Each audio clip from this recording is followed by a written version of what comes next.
नमस्कार मंडळी, मी साक्षी मोरे. स्वागत आहे तुमचा कार्यक्रमाच्या आजच्या नव्या भागात, ज्याचं नाव आहे दुबई टाक. ज्यातून आपण करणार आहोत दुबईतल्या आपल्या मराठी माणसांची विचारपूस आणि जाणून घेणार आहोत त्यांची स्टोरी. तर आज आपण भेटणार आहोत एका अशा व्यक्तिमत्वाला ज्यांनी गुळाचा चहा फक्त भारतापुरताच नाही तर दुबईत सुद्धा थेट त्याचा स्वाद पोचवला आहे. मनशांती चाय बार या प्रीमिक्सच्या नावाने त्यांनी दुबईत आपला व्यवसाय सुरू केला आहे. नमस्कार, खूप खूप स्वागत तुमचं. नमस्ते मॅडम. कसे आहात तुम्ही, काय सांगाल? खूप मजेत आहे आणि खूप आनंद होतोय आज, की आज तुमच्यासोबत दुबईतल्या गप्पा मारण्याचा खूप उत्सुक आहे मी. नक्कीच, नक्कीच. आम्हालाही खूप आनंद होतोय, की तुम्ही आज आमच्या पॉडकास्टसाठी आलात आणि छान-छान म्हणजे अनुभव तुम्ही आम्हाला सांगणार आहात आज. तर काय सांगाल सुरुवातीला, की कुठून तुमची ही सुरुवात झाली? कुठे तुम्ही राहता आणि काय करता? खरं तर मी मूळचा काजळ तालुका इंदापूर जिल्हा पुणे या ठिकाणचा रहिवासी आहे.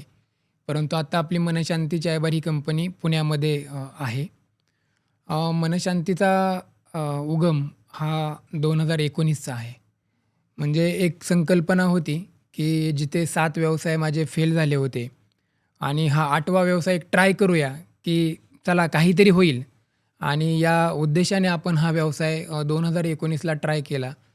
आणि एक होतं, की म्हणजे एक आयडिया होती, की कोरोनामध्ये जसं लोक गुळाची ढेप जी होती, ती ढेप कापून गुळाचा चहा बनवत होती. कारण कोरोनामध्ये जर बघितलं आपण, तर काय होतं, की लोकं हेल्थ कॉन्शियस झाली होती आणि लोकं भरपूर गुळाचा चहा, काढा वगैरे असं पीत होते. परंतु जे गुळाची ढेप जी कापत होते, ती हायजीन मेंटेन नव्हतं. म्हणजे त्याचा चिकटपणा किंवा ते कापताना व्यवस्थित न कापली जात नव्हती. आणि हीच मी एक चहावाल्यांची मी एक ओळख म्हणजे मला गरज वाटली, की यार यांना आपण एक पावडर फॉर्ममध्ये जर दिलं, तर ह्यांना कोणाची फ्रँचायझी घ्यायची गरज लागणार नाही आणि कोणावरती डिपेंड राहण्याची गरज लागणार नाही आणि म्हणून आपण याला पावडर फॉर्मवरती कन्व्हर्ट करू, असा एक उद्देश माझ्या डोक्यामध्ये होता. आणि मग आपण काय केलं, की त्याला पावडर फॉर्ममध्ये कन्व्हर्ट करण्याचा प्रयत्न केला. परंतु त्यासाठी खूप वेळ गेला. म्हणजे जवळ-जवळ 18 महिने या मनशांती चाय बारच्या प्रॉडक्टवरती आपला वेळ गेलेला आहे. कारण याच्यामध्ये क्वालिटी, कन्सिस्टन्सी हे देणं खूप महत्त्वाचं आहे. कारण गुळामध्ये ऊस जो आहे हा नॅचरल आहे, शेतीमधून येतो आणि त्याच्यामध्ये ऊसामध्ये कसं प्रॉब्लेम येतो म्हणजे मातीमधून ऊस उगवतो. तर प्रत्येक मातीमधला ऊस वेगळा आहे. प्रत्येक मातीतल्या ऊसाची चव वेगळी आहे आणि त्यामुळे कन्सिस्टन्सी देणं गुळाच्या चहामध्ये हा मेजर प्रॉब्लेम माझ्यासाठी होता. आणि मग आम्ही 18 महिने त्याच्यावरती काम केल्यानंतर हे प्रोडक्ट सक्सेस झालं. परंतु त्यावेळेस अशी एक मनामध्ये भीती होती, की यार खरंच प्रोडक्ट चालेल का मार्केटला? आपण तर एवढं तयार केलेलं आहे. मग काय करावं लागेल? मग आम्हाला असं वाटायचं, की यार नाही हे चव अजून जमतच नाही आहे. कारण आता आम्ही रोज ट्रायल एंड एरर करायचो. पण परत असं माझ्या लक्षात आलं, की यार आपण एकदा कस्टमरला, ग्राहकांना तरी देऊन बघूया, की नेमकं काय होईल? नेमकं काय प्रश्न पडतील आपल्याला? आणि मग आम्ही ग्राहकांना चहा द्यायला लागलो किंवा सॅम्पल द्यायला लागलो. जेवढ्या प्रॉडक्टमध्ये बनेल म्हणजे जेवढ्या कॉस्टमध्ये प्रॉडक्ट बनतंय, तेवढ्या प्रॉडक्टमध्ये आम्ही प्रॉडक्ट कॉस्टमध्ये विकायला लागलो. मग विकायला लागल्यानंतर असं लक्षात आलं, की लोकांना आवडायला लागलं. मग लोकं म्हणायला लागले, की "सर, अरे ह्यात गुळाचा जो चहा आहे ना, तर गुळाचा चहाच हा फक्त दिसतोय. तर याला अजून काय करता येईल का?" मग आम्ही थोडंसं त्याच्यामध्ये विलायचीचं अजून त्याला विलायची ॲड केली आणि मग लोकांना ते हळू वाढायला लागलं. आणि ऑगस्ट 2022 नंतर मनशांती चाय बारचा जो प्रसार एवढा झाला, की आज भारतामध्ये कुठलाही जिल्हा, तालुका नाही, की जिथे आपला मनशांती चाय बारचा गुळाचा चहा पोहोचला नाही. वाह! छान. म्हणजे आता तुम्ही सुरुवातीला म्हणालात, की बरेच व्यवसाय तुम्ही ह्याआधी केलेत आणि त्यानंतर तुम्ही जाऊन हा व्यवसाय चालू केलात मनशांती चाय बार प्रीमिक्स जे आहे. तर फक्त चाय बार या चाय बारमध्ये फक्त चहाच आहे, की आणखीन काही प्रीमिक्स आहेत? याच्यामध्ये जवळ-जवळ मॅम आम्ही 48 प्रकारचे प्रिमिक्स तयार केलेले आहेत आणि मनशांती चाय बार जे भारतामध्ये नावाजलं किंवा नावाजलं गेलं, त्याच्यासाठी आपण काय करतो, की प्रत्येक म्हणजे तालुका वाईज असू द्या, जिल्हा वाईज असू द्या, प्रत्येक रिजन वाईज असू द्या किंवा अ, जो बाकीचे राज्य आहेत, प्रत्येकाची चव वेगवेगळी आहे. मग मनशांती चाय बार काय करतं, तर प्रत्येकाच्या चवीनुसार कस्टमायझेशन फ्लेवर तयार करतं आणि पूर्णपणे प्रायव्हेट लेबलिंगमध्ये पण काम करतं, की ज्यांना स्वतःचा ब्रँड बनवायचा आहे. ज्यांना कुठं आपला ब्रँड बनवून काही फ्रँचायझी द्यायच्या आहेत. तर अशांसाठी आपण काम करतो आणि 48 फ्लेवरमधले साधारण आत्ता एक 12 ते 13 फ्लेवर चांगले मार्केटमध्ये रन करतात, की ज्याच्यामध्ये गुळाचा चहा हा आपला जास्त चालतो. शहरी भागांमध्ये आपला गुलाबाचा चहा जास्त चालतो. रोज जॅग्रिटी आपण त्याला म्हणतो. अशा पद्धतीने आपले फ्लेवर्स आहेत. लेमन ग्रास आहे, मसाला आहे, लेमन टी आहे, ब्लॅक टी आहे आणि हे सगळे गुळामध्ये आणि साखरेमध्ये दोन्हीमध्ये पण आहेत. बरोबर. छान, छान. म्हणजे असे वेगवेगळ्या प्रकारचे फ्लेवर्स फक्त चहा असा नाही, पण मसाले चहा, वेगवेगळे जॅगरी, रोज असं वेगवेगळ्या प्रकारचे फ्लेवर्स आपल्याला मिळतात. जसं तुम्ही म्हणालात, की 7 व्यवसाय तुम्ही ह्याआधी केलेत आणि कोविडच्या दरम्यानच तुम्ही हा व्यवसाय सुरू केलात. तर ह्या सगळ्या संदर्भात तुमचा कसा एक्सपिरियन्स होता? म्हणजे कसं कोणी तुम्हाला पाठिंबा दिला? काय प्रेरणा मिळाली तुम्हाला ह्यातून? काय असतं, की ज्यावेळेस आपल्याकडे सगळं काही असतं, त्यावेळेस सगळेजण आपल्यासोबत असतात. परंतु ज्या दिवशी आपल्याकडे काही नसतं, त्यावेळेस आपल्याजवळ कुणीच नसतं. म्हणजे अ, की 7 व्यवसाय ज्यावेळेस मी करत होतो, त्यावेळेस सर्व काही होतं. परंतु कोविडमध्ये आमचं ते सगळं काही डेड इन्व्हेस्टमेंट झालं असं म्हणावं लागेल. परंतु यासाठी खंबीरपणे पाठीशी राहिले. मागच्या पण मी पॉडकास्टमध्ये आणि रोजही मी त्यांचा म्हणजे मला असं एकही दिवस होत नाही, की मी त्यांचं नाव घेतलं जात नाही. की असे माननीय श्री केशवबापू जगताप, जे माळेगाव सहकारी साखर कारखान्याचे आणि सिद्धेश्वर सहकारी पतसंस्थेचे जे चेअरमन आहेत, की ज्या माणसाने माझ्यावरती आणि माझ्या मिसेसवरती, सोनालीवरती विश्वास ठेवून ₹60,00,000 कर्ज स्वतःची जमीन मॉर्गेज ठेवून मला दिलं होतं. आणि ज्यावेळेस आमच्यावरती वेळ आली, की आता दोघांवरती पण जप्ती यायला लागली, की हप्ते भरणं होईनात आणि पुढं तर सगळे व्यवसाय बंद पडलेत. जो काही इन्कम सोर्स होता तो सगळं बंद होतं. मग हप्ते भरायचे कसे? आणि असं टेन्शनमध्ये आम्ही एकदा बापूंकडे गेलो, की बापूंना म्हटलं, की "बापू आज आम्हाला म्हणजे आता जे काही होतं आमचं ते सगळं संपलेलं आहे. आता काहीच नाही शिल्लक आमच्याकडे." तर बापूंनी फक्त एकच सांगितलं, की "जे गेलं ते गेलं. आता पुढे काय?" माणसाच्या जीवनामध्ये, आयुष्यामध्ये हे प्रसंग येत असतात. फक्त तुम्ही याला सामोरं गेलं पाहिजे. आणि माझ्यामुळे त्या माणसाला म्हणजे त्यांनाही माझा त्रास होत होता, की त्यांच्यावरती पण जप्ती आली होती. त्यांच्या पण जमिनीची जप्ती आली होती. तरी त्या प्रसंगामध्ये पण बापूंनी मला एक शाबासकीची थाप दिली, की आणि अक्षरशः मिसेस आणि मी तिथून जी प्रेरणा घेऊन आलो, की तो आम्हाला असं वाटत होतं, की आज आम्ही बापूंना भेटायचं आणि आज आम्ही घरी माघारी यायचं नाही अशा विचाराने आम्ही गेलो होतो. की नाही आता आपल्याला काही होणारच नाही. कारण ₹1,25,00,000 कर्ज आणि पुढे समोर अंधार सगळा. करणार काय? याच्यातून बाहेर पडणं तेवढंही सोपं नव्हतं. कारण तेवढा मोठा व्यवसायही नाही आपल्याकडे आणि फक्त होती ती आयडिया. पण ती आयडिया वर्कआउट होईल का नाही होईल ते पण सगळं अधांतरीच होतं. परंतु बापूंनी जी प्रेरणा दिली ना, की म्हटलं त्यांनी सांगितलं, "भूतकाळ विसरून जा. आता पुढे काय करायचं आहे?" आणि खरंच आहे. जर तुम्ही जर पॉझिटिव्ह विचार केला, तर 100% तुम्हाला पॉझिटिव्ह घडतं. म्हणजे आजही मला असं वाटतं, की दुबई म्हणजे मला असं वाटत नव्हतं, की मी पुन्हा म्हणजे असं एकतर मुंबईसुद्धा येईल असं वाटत नव्हतं. परंतु आज दुबईसारख्या ठिकाणी पण सुद्धा आपण जर माल विकण्यासाठी येत असेल, तर यासारखं भाग्य माझं नाही आहे. आणि यासाठी सगळी जी काही प्रेरणा आहे, ती मी खरं तर केशवबापूंलाच देईल. कारण त्या माणसामुळं आज मी आहे. नक्कीच, नक्कीच. कारण आपण बऱ्याचदा असं बघतो, की आयुष्यात आपण ज्यावेळेस आपण म्हणतो, की अंधार आहे आता, सगळं संपलंय. पण तिथूनच एक आशेचा किरण आपल्याला मिळतो आणि आपण पुढे या सगळ्या गोष्टी करत जातो. म्हणूनच आजपर्यंत जाऊन तुम्ही एवढ्या छान मोठ्या मार्गांवरती पोहोचलेला आहात, एका स्थळावरती पोहोचलेला आहात. तर ह्या दरम्यानच आम्ही असं ऐकलंय, की तुम्हाला नवराष्ट्र जे आपलं न्यूजपेपर आहे, ह्यांच्याकडनं एक अवॉर्ड मिळाला आहे. तर ह्याबद्दल थोडं आम्हाला सांगाल का? हो. आता मागे म्हणजे मागच्याच महिन्यामध्ये अ, सोनालीला नवराष्ट्र पुरस्कार मिळाला. खरं तर सोनालीचं एक असतं की ती कधीही मीडियासमोर येत नाही आणि तिला बोलायला आवडत नाही. परंतु आजही ती एवढा मोठा माझा बॅकबोन आहे की सगळं काही तीच करते. म्हणजे इव्हन आज 45 लोकं आहेत किंवा 45 माणसं आहेत प्रोडक्शनला. तिथे काम करणं, त्या लोकांना समजून घेणं, त्यांना समजावून सांगणं आणि कुठलाही तिला बेसिक अनुभव व्यवसायाचा नाही. आज तिचं शिक्षण फक्त 12वी आहे. परंतु तिला मीडियासमोर यायला म्हणजे तिला नाही येत. पण ती जर तुम्ही कधीही कंपनीमध्ये आला ना, तर ती तुम्हाला काहीतरी कुठेतरी काम करताना दिसेल तुम्हाला. आणि एवढी त्या लोकांमध्ये ते मिसळून जाते. नक्कीच. म्हणजे आपण असं म्हणून चाललं, की हा माझा स्वतःचा व्यवसाय आहे. तर जे काम पडेल ते मला करायचंच आहे. ही भावना ठेवून जर आपण पुढे गेलो तर नक्कीच म्हणजे आपल्याला एक छान यशाचा मार्ग मिळतोच.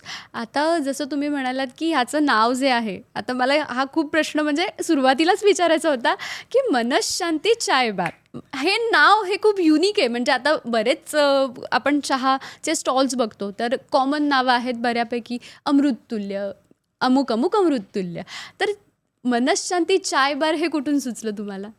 खरं तर कोविडमध्ये आम्ही एकतर खूप म्हणजे असं डिस्टर्ब होतो. डिप्रेशनमध्ये होतो आणि भरपूर बऱ्याच कंटेंट रायटरला पण ते नाव दिलं होतं मी, की मला नाव वेगळं सुचवा. कारण अमृततुल्य आपण कुठं पण बघतोय नाव. वेगळं काहीतरी असावं असं वाटत होतं आणि म्हणून आमचे मेहुणे आहेत म्हणजे सोनालीचा भाऊ आहे. त्यांनी मला मनःशांती अमृततुल्य नाव कसं वाटतंय तुम्हाला बघा. तर आम्ही त्यात काय केलं, की मनःशांती हे नाव आम्ही ठरवलं आणि मग चाय बार आम्हाला जे आमचे मीडिया म्हणजे सोशल मीडिया हँडलर होते, ते म्हटले, की "सर अमृततुल्य तर सगळीकडेच झालंय. आपण का नाही त्याला चाय बार नाव देऊया, की एक युनिक नाव असेल." आणि मग मनःशांती चाय बार नाव हे फायनलाईज झालं आणि खरं तर मनःशांतीने आम्हाला आमच्या मनाला खरं तर शांती दिली आणि ग्राहकाच्याही मनाला शांती दिली. जसं की मनःशांतीचा चहा पिल्यानंतर तुम्हाला गुळाचा गोडवा किंवा आरोग्यदायी चहा पिल्यानंतर जो मनाला शांती मिळते आणि नक्कीच ते मनःशांतीचं नाव काहीतरी सार्थ झाल्यागत असं वाटतं मला. आता जसं तुम्ही म्हणालात, की तुमच्या मिसेस ज्या आहेत सोनालीताई, तर कधी फॅक्टरीमध्ये गेल्या तर त्या काही ना काहीतरी काम करताना छोटं-मोठं असं दिसत असतात. आता एवढी मोठी टीम आणि तुम्ही बाहेर म्हणजे बाहेर आता दुबईमध्ये इथे तुम्ही तुमचा जो चहा आहे हा एक्सपोर्ट करताय इथे आणि इथे सगळ्यांना आवडतोय तो चहा. तर हे सगळं मॅनेज कसं केलं जातं? खरं तर आता हा बिझनेस आहे ना मॅम ॲटो मोडवरती आलेला आहे. म्हणजे की प्रत्येकाकडे आमच्या जबाबदारी दिलेली आहे. आमच्या प्रोडक्शनची जबाबदारी प्रोडक्शनचा माणूस आहे आमचा. आमचा ट्रान्सपोर्टचा माणूस आहे. सोनाली यांच्यावरती वॉच करते किंवा देखरेख करते आणि खरं तर आम्ही त्यांना कामगार नाही समजत. म्हणजे माझ्याकडे जो पण कोणी काम करतो ना, त्यांना आम्ही कामगार नाही म्हणत. तो आमच्या घरातला, आमच्या कुटुंबातला माणूस आहे, असं त्याला समजतो आणि आजही आम्ही नसेल, म्हणजे सोनाली पण नसेल किंवा मीही नसेल ना, तरीही तुम्हाला काम अगदी घरातल्यासारखं चालू राहिलेलं असेल. कारण त्यांना पण असं वाटतं, की ही कंपनी सरांची, मॅडमची नाही आहे, तर ही कंपनी आपली आहे. आणि कंपनी पण असं करते, की जर कंपनी एक पाऊल पुढं जाते, तर त्यांना पण एक पाऊल पुढं घेऊन येते. आणि म्हणजे तो एक त्यांना आत्मविश्वास आहे, की यार जर सर एक पाऊल पुढं जात आहेत, तर हे 100% सर आपल्याला न सांगता आपल्याला पुढं घेऊन येणार आहेत. आणि मग त्यांना एक आनंद आहे, की यार जर कंपनी वाढत आहे, तर आपण पण वाढतोय. आणि म्हणून ते घरातल्यागत काम करतात. कुठलंही काम असू द्या, म्हणजे क्वालिटी असू द्या, सर्व्हिस असू द्या, म्हणजे इन्स्टंटमध्ये कुठलंही काम असू द्या, अगदी परफेक्टपणे आमची मार्केटिंगची टीम असेल, प्रोडक्शनची टीम असेल, ट्रान्सपोर्टची टीम असेल, अकाउंटची टीम असेल आणि इव्हन आता शिपिंगला पण आमची जे आता आपण दुबईला जे एक्सपोर्ट करतो, ते शिपिंगचं पण काम असेल, तेही घरातली व्यक्तीच असल्यागत आहे. म्हणजे जिथं आणि सर्वात महत्त्वाचं म्हणजे ग्राहक वर्ग. ग्राहक वर्ग हा आम्ही एवढा चांगल्या पद्धतीने सांभाळतो, की जेणेकरून त्यांनाही असं वाटत नाही, की यार की त्यांच्याशी आमचं एक बॉन्डिंग जमलेलं आहे. कितीही कॉम्पिटिटरनी प्रयत्न केला, की यार ह्यांचं कस्टमर्स आपण तोडता येईल का? ह्यांना रेट कमी करून माल देता येईल का? तरी पण कस्टमर्स नाही. कारण त्या कस्टमरला माहीत आहे, की यांच्याशी आपलं काय नातं जोडलेलं आहे. एक भावनिक अटॅचमेंट असल्यामुळे ना, कस्टमर्स हात तुटला जात नाही.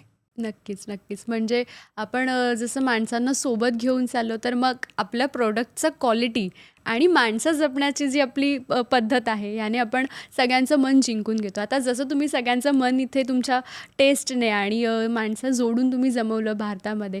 तर आपल्या इथे दुबईमध्ये तर हा एक्सपिरियन्स कसा होता, की तुम्ही केव्हा ठरवलंत, की आता मला इथे दुबईत यायचं आहे आणि माझं मार्केट इथे एक्सप्लोर करायचं आहे? खरं तर मी नोव्हेंबरला दुबईला आलो होतो. नोव्हेंबर 24ला. तर खरं तर म्हणजे दुबईमध्ये काम करायचं हे ज्यावेळेस मनःशांती ज्यावेळेस चालू झालं, त्यावेळेस एक आशा होती, की यार आपणही दुबईमध्ये मार्केट करावं, दुबईमध्ये माल विकावा, आपलाही माल एक्सपोर्ट व्हावा. बाकी देशांपेक्षाही मला दुबईचं आकर्षण आहे. आणि फर्स्ट टाईम मी ज्यावेळेस नोव्हेंबरला दुबईला गेलो, त्यावेळेस आमचे पॅकेजिंग नव्हतं. आणि मग मी ते गल्फ फूड होतं आणि गल्फ फूडला मी सिल्वर पाऊचमध्ये दुबईला ते घेऊन चाललो होतो आणि एअरपोर्टलाच पहिल्यांदा ते त्यांनी पकडलं आणि मला म्हटलं, की ह्यात नेमकं आहे काय? तर म्हटलं ही चहापत्ती आहे आणि चहापत्ती आहे तर ते म्हटले, "अहो पण ते असं ओपन पॅक म्हणजे सिल्वर फॉईल होतं, पण स्टिकरिंग होतं त्याच्यावरती म्हणजे त्याची काही डिटेल जे आहे, ते सगळं त्याच्यावरती होतं." परंतु त्यांनी मग त्यांची काही टेस्ट होती, ती एक टेस्ट केली. म्हणजे काहीतरी एक त्यांनी डिव्हाइस होतं, त्या डिव्हाइसद्वारे ती टेस्ट केली आणि मग त्यांनी ते मला घेऊन जायला सांगितलं. आणि नेमकं दुबई एअरपोर्टला उतरलो आणि दुबई एअरपोर्टला उतरल्यानंतर आमचे जे काही मित्र आहेत महेशजी, त्यांनी मला सांगितलं होतं, की तुम्ही अशा पद्धतीने टॅक्सी करून तुम्ही हॉटेलला या. आणि त्या पद्धतीने मी गेलो आणि बघतो तर महिला कार ड्रायव्हर आणि त्या मला वाटतं केनियाच्या काहीतरी होत्या आणि अगदी एक तर रात्री 12 वाजलेले, 12-12:30 वाजलेले आणि मी घाबरलो एकदम. अरे या दुबईच्या नवीन शहरामध्ये, नवीन देशामध्ये मी एकटाच आहे आणि पहिल्यांदाच्या महिला कार ड्रायव्हर. ना आपली लँग्वेज त्यांना कळते, ना त्यांची लँग्वेज आपल्याला कळते. मग ते म्हटले, "कुठं जायचं तुम्हाला?" म्हणजे इंग्लिशमध्ये म्हटलं, "वेअर आर यू गो?" तर द ग्रँड सेंट्रल हॉटेल. मग त्यांनी ते मॅपवरती टाकलं आणि मला सोडलं. आता माझ्याकडे पैसे होते पण भारतीय चलनामध्ये आणि त्या चलनामध्ये फरक आहे. मग किती दिराम झाले, काय झाले? आता ते माझ्याकडे 100 दिरामची नोट होती. मग ते त्यावेळेस माझा पहिलाच तो एक्सपिरियन्स होता. मग ते काहीतरी 35 दिराम काहीतरी झाले होते. मग मी त्यांना ते दिले. त्यांनी ते रिटर्न अगदी प्रॉपरली दिले आणि मला हॉटेलमध्ये आतमध्ये जाईपर्यंत मला ते म्हटले, की "you can check it and confirm this is your hotel." म्हणजे माझं कन्फर्म झालं आणि मग त्या निघून गेल्या. मग त्यावेळेस असं मला वाटलं, की यार म्हणजे किती या ठिकाणी पण आपली केअर केली जाते किंवा काळजी केली जाते नवीन लोकांची. आणि दुबईसारखं खूप काही शिकण्यासारखं तिथं मला मिळालं. कारण दुबईची जी काही पॉलिसी आहे, तिथले रूल्स आहेत, रेग्युलेशन्स आहेत, त्यासाठी तर मी खरंच भारावून गेलो, की आपण रस्त्याने जरी चालताना असेल तरी आपण आधी आपल्याला जाऊ दिलं जातं आणि मग नंतर गाडी जाते. तर हा एक नवीन एक्सपिरियन्स होता. कारण मी 4 वेळा मागं-पुढं बघत होतो. गाडी कुठली येते का किंवा काय होतंय का? तो एक चांगला अनुभव माझ्यासाठी होता. आणि दुबईमध्ये आता आपण बऱ्यापैकी लोकांना आपण माल सप्लाय तिकडे करतो आहे.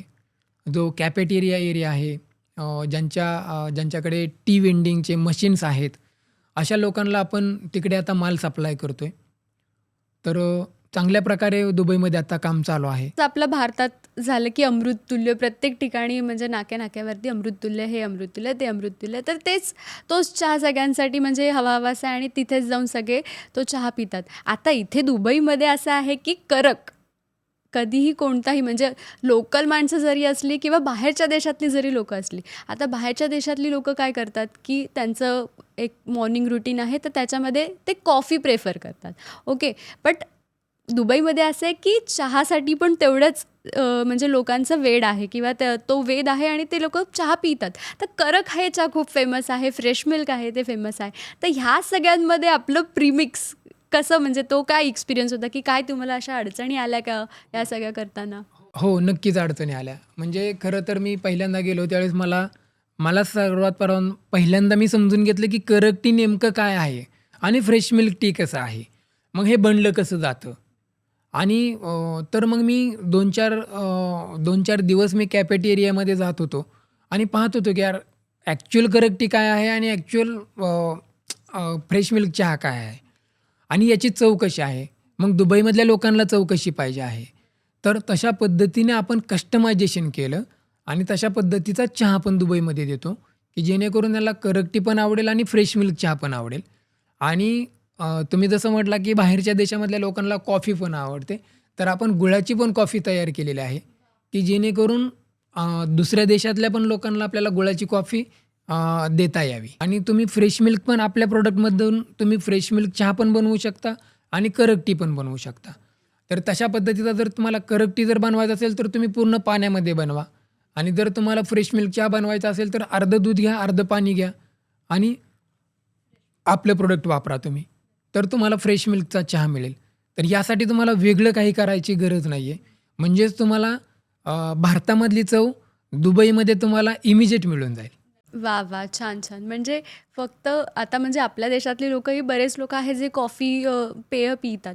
तर मग त्यांच्यासाठीही असं आपण म्हणू शकतो की एक ऑर्गॅनिक किंवा असं हेल्दी असं एक टी किंवा कॉफी हे आपण सगळ्यांना अवेलेबल करून दिलं आहे. आता तुम्ही जसं म्हणालात की बाहेरच्या देशांमध्ये त्या लोकांपर्यंत की गुळाचा चहा आणि हा ऑर्गॅनिक चहा किंवा हेल्दी चहा असं पोहोचवणं आणि त्यांच्या मनामध्ये म्हणजे एक एक असतं ना की प्रत्येकाच्या मनामध्ये एक आहे घर करून बसलेली असतं की हेच आमचं रेग्युलर आहे आणि आम्ही हेच प्रोडक्ट यूज करणार. पण ते त्याच्या व्यतिरिक्त आपल्या प्रोडक्टची एक छाप आपण समोरच्यावरती सोडणं आणि ह्या सगळ्या गोष्टी करणं. तर ह्या दरम्यान म्हणजे तुमच्या पॅकेजिंगमध्ये किंवा आपण जे प्रीमिक्स बनवतोय भारताच्या हिशोबाने आणि दुबईच्या हिशोबाने, तर ह्या सगळ्यामध्ये तुम्हाला काही असं वेगळं असं विशेष काही करावं लागतं का? हो, हो. कारण भारतामधल्या लोकांची थोडीशी चव वेगळी आहे. कारण भारतामध्ये गोडीचं प्रमाण जास्त असतं. म्हणजे गोड चहा जास्त लागतो. जसं जर दुबईचं आपण प्रमाण बघितलं तर गोडीचं प्रमाण कमी म्हणजे नॉर्मल कमी प्रमाण लागतं. त्याच्यामुळं त्या त्या पद्धतीचं आपण ते कस्टमायझेशन केलेलं आहे, की जेणेकरून आपल्याला दुबईच्या लोकांना किंवा दुबईच्या आपल्या माणसांना आपला चहा जास्तीत जास्त आवडेल. त्यांची चव आपण विचारात घेऊन म्हणजे जवळ-जवळ मी नोव्हेंबर-डिसेंबर म्हणजे साधारण एक 4 महिन्यानंतर परत आपण त्या ठिकाणी गेलो आणि त्यानंतर जे काही आपण दिले सॅम्पल्स किंवा त्या ठिकाणी जे आपण माल चालू केला, तर त्याला काही प्रॉब्लेम आलेला नाही. अच्छा. म्हणजे तिकडच्या लोकांना जसं साखरेचं प्रमाण किंवा आपण असं म्हणू शकतो गोडाचं प्रमाण. आता बरेच लोकं असे हेल्थ कॉन्शियस असतात, की बरेच लोकं असं पण बघितलेत, की विदाऊट शुगर आम्ही कॉफी किंवा चहा पितो. तर ह्या संदर्भात असं काही प्रिमिक्स आहे का आपलं? आहे ना. विदाऊट शुगर आहे, विदाऊट गुळाचा पण आहे. म्हणजे आज 48 प्रकारामध्ये हे सगळे प्रकार आले आपल्याकडे. म्हणजे विदाऊट शुगरचा पण आपल्याकडे चहा आहे. विदाऊट शुगरचा पण चांगला चहा चालतो दुबईमध्ये आणि तोही आपण देतोय. जसं की दुसरं म्हणजे अजून एक मला तिकडे कस्टमायझेशनमध्ये आम्हाला असं कळलं, की थोडासा चहाला कडकपणा हवा. कारण प्रीमिक्समध्ये काय होतं, की थोडासा तो जो चहापत्तीला जो कडकपणा देता येतो, तसा प्रीमिक्सला देता येत नाही. तरी पण आपण त्या पद्धतीचा कडकपणा देण्याचा प्रयत्न केलेला आहे. म्हणजे आम्ही आता असं बघतो की दुबईमधले बरेच लोकं आहेत जे मनशांती चाय बारचे प्रीमिक्स विकत घेत आहेत आणि त्यांना आवडतं आहे. म्हणजे जसा कडक चहा आहे तसंच त्यांना हा सुद्धा चहा आवडतो आणि ऑफकोर्स म्हणजे जे इंडियन लोकं आहेत आपले तर गुळाचा चहा म्हणजे प्रत्येकाचं असं की हां, हां, आम्हाला हे चालेल आणि सगळेच हेल्थ कॉन्शियस होत असल्यामुळे आता सगळीकडे हा कल बदललाच आहे. सगळे लोकं असंच म्हणजे ह्याच्याच दृष्टीने बघतात की आम्ही काही हेल्दी खाऊ शकतो, हेल्दी पिऊ शकतो, रेग्युलर लाईफमध्ये जे आम्ही खातोय ते सगळं. तर ह्या सगळ्यामध्ये तुम्ही सांगितलंत की थोडं पॅकेजिंग असं सगळं चेंज झालं किंवा तुम्ही अशा वेगवेगळ्या गोष्टी केल्यात. सगळ्यात सुरुवातीचा तुमचा अनुभव जेव्हा तुम्ही सॅम्पल घेऊन येत होतात, तर त्यावेळेस तुम्ही पॅकेजिंग म्हणजे तुमचं नॉर्मल पॅकेजिंग होतं आणि त्यानंतर तुम्ही अपग्रेड केलं. एअरपोर्टवरती तुम्हाला असा एक्सपिरियन्स आला की तुम्ही घेऊन येऊ शकत नाहीत किंवा काही चेकिंग होतं. तर आता तुमचं हे सगळं बिझनेस कसा चालतो एक्सपोर्टचा? आता काही प्रॉब्लेम येत नाही. कारण आता काय झालं, की तो माझा लर्निंग पिरियड होता. तो माझा लर्निंग पिरियड होता आणि आता आपण सगळे काही जे गव्हर्नमेंट रूल्स अँड रेग्युलेशन आहेत, त्या पद्धतीचं सगळं काही आपण प्रॉपर ते करून आपण आता शिपिंग करतो. त्यामुळे आता कुठल्याही प्रकारचा प्रॉब्लेम येत नाही किंवा जे काही फूडच्या जे गव्हर्नमेंट लेबलिंग असतं, पॅकेजिंगचं असतं किंवा त्या इन्ग्रीडियंट्समध्ये काही बदल असतात. तर ते सगळ्या काही गोष्टी आपण त्या पूर्ण केलेल्या आहेत. त्यामुळं आता ते कुठलेही प्रॉब्लेम्स येत नाहीत. अ, आता एवढं छान-छान तुम्ही आम्हाला तुमच्या प्रीमिक्सबद्दल सांगितले. म्हणजे बऱ्याच व्हरायटीज आहेत त्याच्यामध्ये आणि with sugar, without sugar, coffee आहे, चहा आहे, सगळ्याच गोष्टी आहेत. तर आपले जे प्रेक्षक आहेत, या प्रेक्षकांना जर हा मनःशांती चाय बारचा प्रीमिक्स ऑर्डर करायचा असेल, तर कसं ऑर्डर करतील ते? दुबईमध्ये तुम्हाला आपलं शराब डीजेल ऑफिस आहे, की जे तुम्ही डिस्क्रिप्शनमध्ये पण शराब डीजेच्या ऑफिसचा ॲड्रेस द्या आणि दुसरं म्हणजे तुम्ही www.manashantijagrity.com या वेबसाईटवरून परचेस केल्यानंतर तुम्हाला दुबईतली डिलिव्हरी मिळून जाईल तुम्हाला. नक्की. नक्की, नक्की. मी तर सांगेन सगळ्यांना प्रेक्षकांना, की नक्की तुम्ही हा चाय एकदा ट्राय करा आणि नक्की आम्हाला सांगा, की तुम्हाला हा कसा वाटतोय आणि तुमचे रिव्ह्यूज आम्हाला नक्की द्या. तर खूप छान वाटलं आज तुम्ही आमच्या भागात आलात आणि आमच्याशी एवढ्या छान-छान गप्पा मारल्यात. आम्हाला एवढं छान प्रॉडक्ट तुम्ही दिलेत दुबईमध्ये येऊन. म्हणजे गुळाचा चहा हा स्वाद आम्हाला दुबईत येऊन आता अनुभवायला मिळतोय. त्यासाठी तुमचे खूप खूप धन्यवाद. Thank you ma'am. आणि तुमचेही खूप खूप धन्यवाद. कारण दुबईमधला माझा प्रवास तुम्ही आज जो काही आपल्या मराठी बांधवांना किंवा दुबईमधल्या आपल्या लोकांना घडवून आणला आणि आज दुबईमधल्या लोकांना माझी ओळख निर्माण करून दिली. त्याबद्दल तुमचेही खूप खूप धन्यवाद. तर खूप छान वाटलं तुम्ही आज आमच्यासोबत आलात आणि एवढ्या छान-छान गप्पा आमच्यासोबत मारल्यात. तर मंडळी तुमचेही खूप खूप धन्यवाद, की तुम्ही आजचा हा पॉडकास्ट आमच्यासोबत बघितलात आणि आपण पुन्हा एकदा भेटूयात पुढच्या एका नव्या पॉडकास्टमध्ये नव्या व्यक्तींसोबत आणि जाणून घेऊयात त्यांची दुबईतली आपली कहाणी दुबई डाकमध्ये. धन्यवाद.